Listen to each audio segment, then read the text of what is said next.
This is Mike calling from Massachusetts who wants to talk about fundamentalism in America. Mike, you're live on Truth Wanted. What's up? Hi, good evening, both of you. I'm an agnostic atheist, at least that's how I describe myself. I tend to think that I'm frankly surprised that anybody could think that they know with certainty how all of this came to be.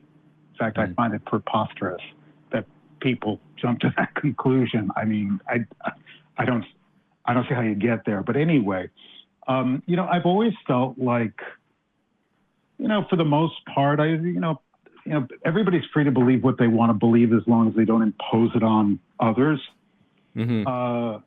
But I have gotten to the point where I look at the degree to which our society is in, I guess an accurate term for it would be epistemic collapse. Like basically we can't agree on a shared set of facts or even how to arrive at them. You know, the methods, right? The methods are in crisis. Mm-hmm. Basically that's it. You can make the idea that we can all have our own truth yes, we can all have our own point of view, but if we posit, right. I mean, I can have the opinion that the force that we call gravity doesn't exist, but reality and physics will show me otherwise.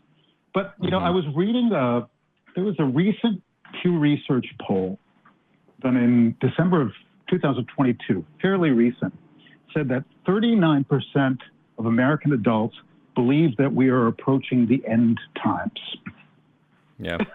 Unfortunately, I imagine that number has not changed a lot over time, though. I think that people always think that the end is nigh. Maybe so. I guess that might be a certain sort of cold comfort. But what I read into that is, I look at things like January 6th. I look even something like the debt ceiling, where you have people talking about, sure, we can go into default. These people who really, really believe that the affairs of the earth are dust compared to the coming of what it's going to be. And they see burning the whole thing down as something devoutly to be wished. And they have basically captured one of our two main parties now. Yeah. And so we now, I'm not meaning this to be specifically political, but just sort of a commentary on the system. So we now have somebody who incited an insurrection, a coup, basically a coup, who his reward for that is probably he'll be the nominee of one of the two major parties again. And considering how divided the country is, he has a chance of being reelected. That is a society. As an outsider, Canadian, right? That would be freaking wild. I can't. Oh my goodness. Anyway, we're not supposed to comment. So we're not supposed to comment on political stuff on this show because we're a nonprofit organization. So thank you for understanding. We can't make any comments upon that. Right. It's just I frankly don't care about either party. It's like how do you tell what's true and not true? And in a democracy, basically I think what made America great, or at least different, with all of its flaws, was the idea that truth would be defined by this Enlightenment concept. It would be reason, it would be science, it would be evidence. It would not be the arbitrary dictates of a strong person, a king, a prelate, et cetera. You should tell that to people who think that America's a Christian nation, because they would probably say that it should be run according to the dictates of their particular king. Right, and that's right. They and I think the extent to which a sort of Christian nationalism is now it has bled into our civic affairs. There's a reason for the separation of church and state. Mm-hmm. And I'm 65. I have never seen the country like this. Hmm. Yeah, you know what I blame actually on this more than anything else? There was a law in place prior to the 1980s where news stations had to present their information in a balanced way. What was that? Fairness doctrine. Thank you. Fairness doctrine. Once they did away with that, it was a matter of time before something like Fox News would come out. Mm. And they would start going for ratings rather than truth. And they would wrap themselves in the mantle of truth. The result was the ripping apart of this country. I don't know. You're exactly right. What's happened is now, both in terms of social media companies and cable news, they've basically they've stumbled into this mind hack where we know that, for instance, if you told a person, you made 10 statements to a person, 9 of them was you said you loved them, and the 10th one you said, I want to kill you, which one will they remember? Right? So we are wired to be stimulated by conflict.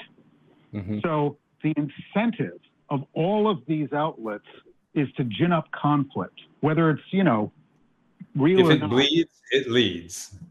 Yeah, it exactly. Does. And so, it's, and I don't know how we get control of that at this point in a way that's doesn't run afoul of our principles, critical thinking lessons throughout the education system is, I think, the answer. The problem is you have the members of those who are against that.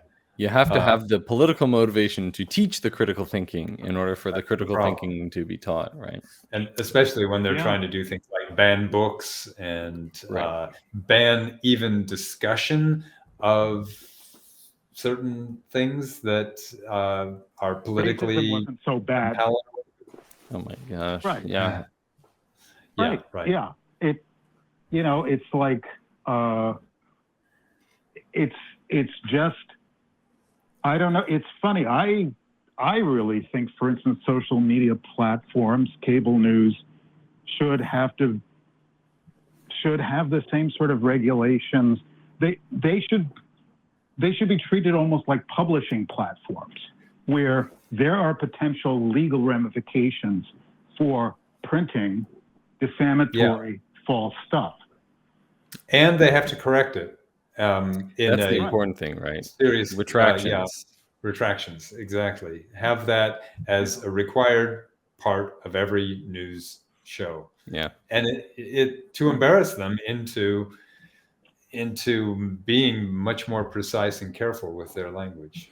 I mean, the sad thing, I think, is that a lot of these organizations have a lot of people working in them still who believe in the importance of delivering truth in as real a sense as they can, but I think that the organizations and the motivations are so complex now that it's making it impossible for the good people to do the work that they want to do.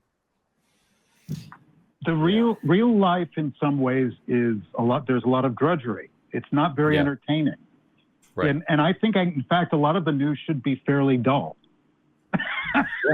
Yeah. A lot of the news probably is rather dull, right? Yeah. Well, anyway, Mike, thanks so much for your call, Mike. We gotta close out the show, but hey, it's always great to hear from you. I think it was a great conversation.